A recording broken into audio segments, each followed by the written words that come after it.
Om Ajnanatimirandhasya Jnananjanishalaakaya Chakshurunmilitam Yena Tasmai Shri Gurave Namaha Nama Om Vishnupadaya Krishna Presthaya Bhutale Srimate Bhaktivedanta Swamin Nitinamine Namaste Saraswate Deve Gauravani Pracharine Nirvishesha Shunyavadi Paschatya Deshatarine Jaya Shri Krishna Chaitanya Prabhu Nityananda Shri Advaita Gadadhara Srivasadi Gaura Bhakta Vrinda Hare Krishna Krishna Krishna Hare Hare Hare Rama Rama Rama Hare Hare Om Namo Bhagavate Vasudevaya Narayanam Namaskritya Naram Chaiva Narottamam Devim Saraswatim Vyasam Tato Jayam Mudirayet.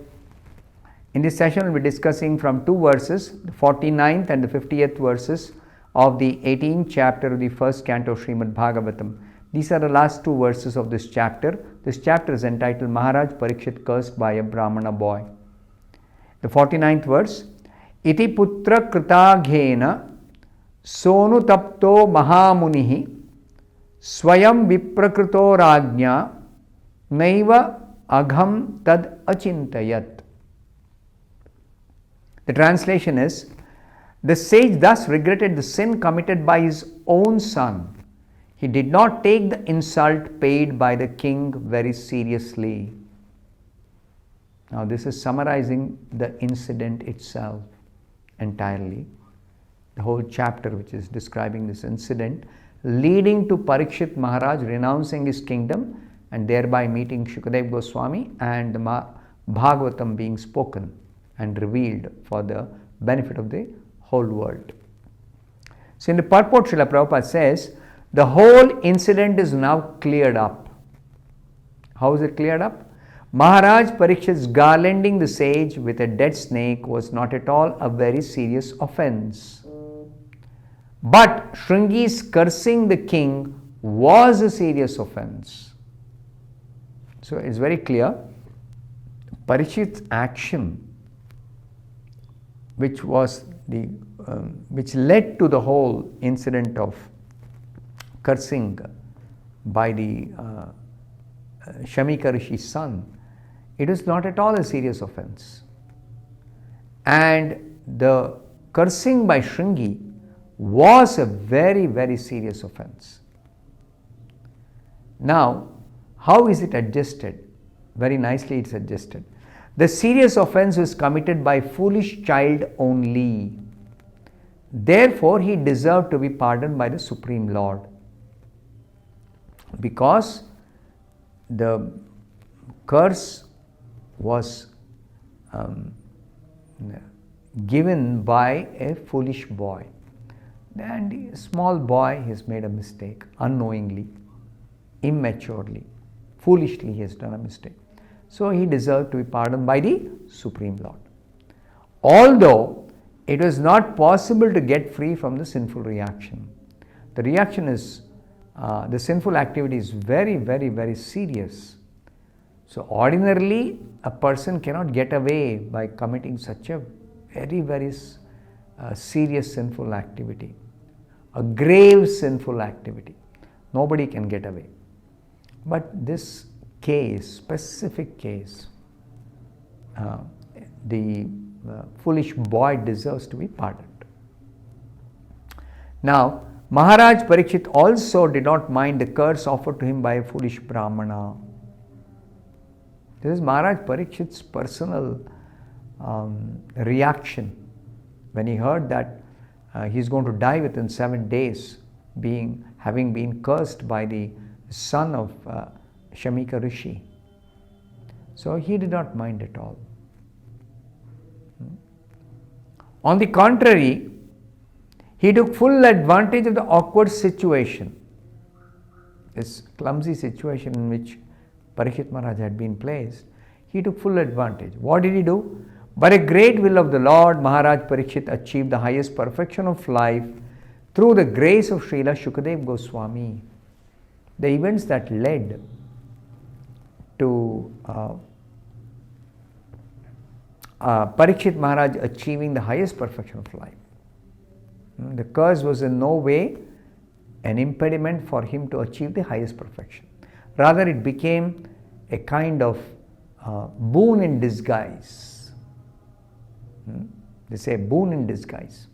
So it came as something very, very beneficial for Parikshit, that he took advantage by renouncing his kingdom and trying to prepare for meeting with death within 1 week. And in the course of that, he happened to meet Shukadeva Goswami, and Shukadeva Goswami spoke the entire Bhagavatam to Parikshit Maharaj. Parikshit Maharaj got enlightened, and thereby he achieved the ultimate liberation, and also others who heard also achieved the same destination. And in future, anybody by hearing Bhagavatam can get the highest perfection of life simply by hearing, like Parikshit Maharaj did, simply hearing Bhagavatam. Actually, it was a desire of the Lord. The whole series of events was a desire of the Lord. And Maharaj Parikshit, Rishi Shamika, and Rishi Shamika's son Shringi were all instrumental in fulfilling the desire of the Lord. The Lord wants to do something in the material world. Sometimes He directly does it. Sometimes He indirectly does it through somebody, through some instruments. Like it is actually Krishna only who killed all those Kauravas on the battlefield of Kurukshetra. But Krishna did it through the Pandavas headed by Arjuna. So Krishna tells Arjuna that I have already killed all these Kauravas. You can only be an instrument. As Kala, Krishna is always acting in this material world. Kala destroys everything in course of time. So destruction by Kala nobody can avoid. But sometimes Kala also uses some instrument to kill somebody. Just like people say natural death and death by some vehicle accident. So when it is death by vehicle accident, people think, oh, he died because of vehicle accident. No, it is Kala only who is using the vehicle accident as a instrument to actually destroy. Even if somebody dies a natural death, it is Kala only who is actually bringing about the destruction. So similarly, the Lord is using Maharaj Parikshit, Rishi Shamika, and Shamika's son Shringi as instruments for His purpose, that the Srimad Bhagavatam be spoken. None of them were put into difficulty because everything was done in relation with the Supreme Person. So when everything is in relationship with Krishna, nothing is bad, nothing is wrong, nothing is punishable. The 50th verse, the last verse of this chapter. Prayashaha sadhavo loke parair dvandveshu yojitaha na vyathanti na hrishyanti yata atma agunashrayaha. The meaning of this verse is, generally the transcendentalists, even though engaged by others in the dualities of the material world, are not distressed, nor do they take pleasure in worldly things, for they are transcendentally engaged. Prabhupada explains this very nicely, that those who are transcendentalists, they are described as here sadhavaha, transcendentalists, saintly persons. They are never distressed or they are never happy in this material world. Why? Because they are always spiritually engaged. So they don't even consider what is the material situation. As materialists or as people who are under the clutches of Maya, we are always concerned whether we are getting material pleasure or material happiness, and we try to avoid material distress. We are busy always. Conditioned souls are always busy, trying to avoid material distress and trying to maximize material happiness. But the transcendentalists, the spiritualists, those who are seriously engaged always in spiritual activities, they never care whether by some reason they get material happiness or material distress. They don't care for either. So Srila Prabhupada explains in the purport, the transcendentalists are of three kinds: the empiric philosophers, the mystics, and the devotees of the Lord. The Jnanis, Yogis, and Bhaktas. There's a Sanskrit for that. Empiric philosophers aim at the perfection of merging into the being of the Absolute. What is the ultimate goal of the empiric philosophers, the Jnanis, those who cultivate spiritual knowledge with the aim of merging into the absolute truth? Sayujya Mukti, they want Sayujya Mukti. Mystics aim at perceiving the all-pervading supersoul. Mystics are the Ashtanga Yogis. Their goal is to realize the Paramatma, who is all-pervading in this material world. Paramatma is present in everyone's heart, of every living being's heart, and Paramatma is also entered into every atom.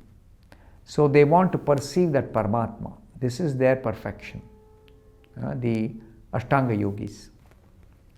And devotees of the Lord are engaged in the transcendental loving service of the personality of Godhead. Devotees, pure devotees, bhaktas, they only want one thing. They want to be always engaged in the transcendental loving service of Krishna. Now Srila Prabhupada further explains, since Brahman, Paramatma and Bhagavan are different phases of the same transcendence, this is explained in the Bhagavatam. Vadanti tat tattva vidas tattvam yad jnanam advayam brahmeti paramatmeti bhagavaniti shabdyate. All categories of transcendentalists, their aim is the absolute truth only. But there are three features of the absolute truth, and accordingly, the three categories of transcendentalists are aiming for one of the features. The Jnanis aim for Brahman, the mystic yogis or the Ashtanga yogis aim for Paramatma, and the devotees or bhaktas, bhakti yogis aim at Bhagavan. But Brahman, Paramatma and Bhagavan are described in the Bhagavatam as Advaya Jnana, non-dual substance of the absolute truth.